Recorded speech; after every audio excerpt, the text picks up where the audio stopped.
সমুদ্রের বুক চিরে 3টি স্পিড বোট সর্বোচ্চ গতিতে ছুটে চলছে। ঢেউকে কেটে সামনে এগিয়ে যাচ্ছে বোটগুলো। প্রতিটা বোটের উপরে বসে আছে ইরানের স্পেশাল মেরিন কমান্ডো ফোর্স। সবার চোখ একই দিকে, দূরে থাকা একটি বিশাল জাহাজের দিকে। কন্ট্রোল রুম থেকে স্পষ্ট নির্দেশ এসেছে যেভাবেই হোক জাহাজটাকে থামাতে হবে। সময় একেবারেই হাতে নেই। প্রতি সেকেন্ডে পরিস্থিতি আরো জটিল হয়ে উঠছে। কিন্তু এই নাটকীয় পরিস্থিতির শুরুটা হয়েছিল প্রায় 3 ঘন্টা আগে। সকাল ঠিক 11টা। ইরানের দক্ষিণের একটি গুরুত্বপূর্ণ সমুদ্র বন্দর। প্রতিদিনের মতোই স্বাভাবিক ব্যস্ততা চলছে। বড় বড় কার্গো জাহাজ পোর্টে ঢুকছে, মালামাল নামাচ্ছে। বন্দরের কর্মীরাও নিজেদের কাজে ব্যস্ত।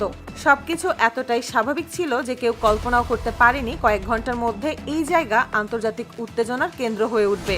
হঠাৎ করেই পোর্টের রাডার কন্ট্রোল রুমে একটি অচেনা সিগন্যাল ধরা পড়ে।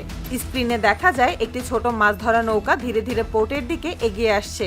প্রথমে কেউ বিষয়টাকে গুরুত্ব দেয়নি, কিন্তু কিছুক্ষণ পর একজন অভিজ্ঞ রাডার অফিসারের মাথায় একটা প্রশ্ন আসে। এই নির্দিষ্ট পোর্ট এলাকার আশেপাশে মাছ ধরা সম্পূর্ণ নিষিদ্ধ, তাহলে এই ট্রলার এখানে কি করছে? নৌকাটার অবস্থান পোর্ট থেকে তখন প্রায় 8 কিলোমিটার দূরে। খুব কাছেও না, আবার খুব দূরেও না। এমন দূরত্ব থেকে হঠাৎ করে কোনো বড় সিদ্ধান্ত নেওয়াও কঠিন। তাই সবাই পরিস্থিতি নজরে রাখতে শুরু করে। ঠিক সেই সময় রাডার স্ক্রিনে আরেকটা অদ্ভুত বিষয় ধরা পড়ে। সমুদ্রের ঠিক উপরে প্রায় একই জায়গায় প্রায় 3 কিলোমিটার উচ্চতায় দুটি ছোট ড্রোন ঘুরে বেড়াচ্ছে।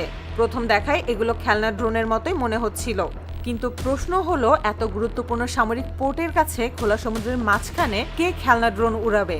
এই প্রশ্নটাই পুরো পরিস্থিতির মোড় ঘুরিয়ে দেয়। রাডার অফিসার বুঝে যান বিষয়টা মোটেও সাধারণ নয়। সঙ্গে সঙ্গেই তিনি হেড কমান্ডার অফিসারকে জানান। কয়েক মিনিটের মধ্যেই সিদ্ধান্ত আসে আকাশে যুদ্ধবিমান পাঠাতে হবে। ইরানের বুশেহর এয়ারবেস থেকে সঙ্গে সঙ্গে দুটি মাল্টিরোল ফাইটার জেট উড়াল দেয়।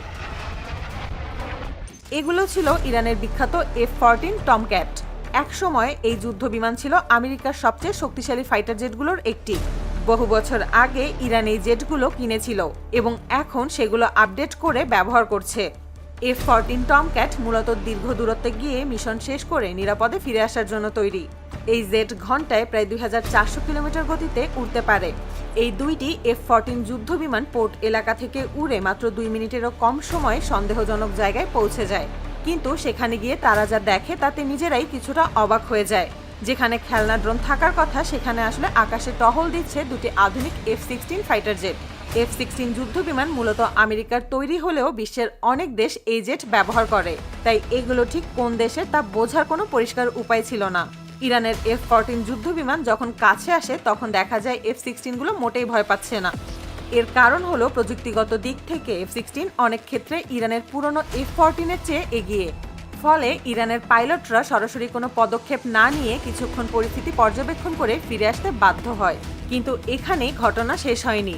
ইরানের সামরিক হেডকোয়ার্টার খুব ভালো করেই জানে নিজেদের আকাশসীমার ভেতরে অচেনা যুদ্ধ বিমান থাকা মানেই বড় টেনশন। তাই তারা আর দেরি না করে এয়ার ডিফেন্স সিস্টেম অন করে।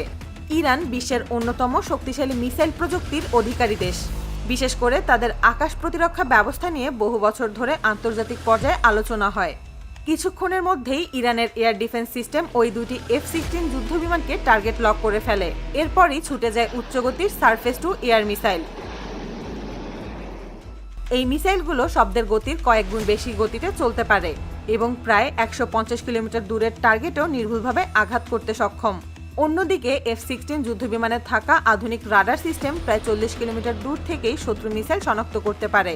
ইরানের মিসাইল ছোড়া মাত্রই F-16 পাইলটরা বিষয়টি বুঝে যায়। এক মুহূর্ত দেরি না করে তারা দ্রুত আন্তর্জাতিক আকাশসীমার দিকে সরে যেতে শুরু করে। ইরানের মিসাইলগুলো টার্গেট লক করে কিছু দূর পর্যন্ত পিছু নেয়। এই সময় সমুদ্রে থাকা সেই সন্দেহজনক যুদ্ধ জাহাজ বুঝে যায় পরিস্থিতি আর স্বাভাবিক নেই। তাই জাহাজটি সর্বোচ্চ গতিতে আন্তর্জাতিক জলসীমার দিকে ছুটতে শুরু করে। কিন্তু তখন ইরানের পোর্টের আশেপাশে কোনো বড় যুদ্ধ জাহাজ উপস্থিত ছিল না। সময়ও খুব কম। তাই শেষ ভরসা হিসেবে দ্রুতগতির কয়েকটি স্পিডবোট পাঠানো হয়। সেই বোটগুলোতেই ছিল স্পেশাল মেরিন কমান্ডোরা। তারা জানতো দূরত্ব খুব বেশি নয়, যদি দ্রুত এগোনো যায় তাহলে জাহাজটাকে আটকানো সম্ভব। কিন্তু কয়েক মিনিটের ব্যবধানেই জাহাজটি আন্তর্জাতিক জলসীমা অতিক্রম করে ফেলে। এই পুরো ঘটনায় ইরান অত্যন্ত ঠান্ডা মাথায় পরিস্থিতি সামাল দিয়েছে। তারা চাইলে আরো কঠোর ব্যবস্থা নিতে পারত।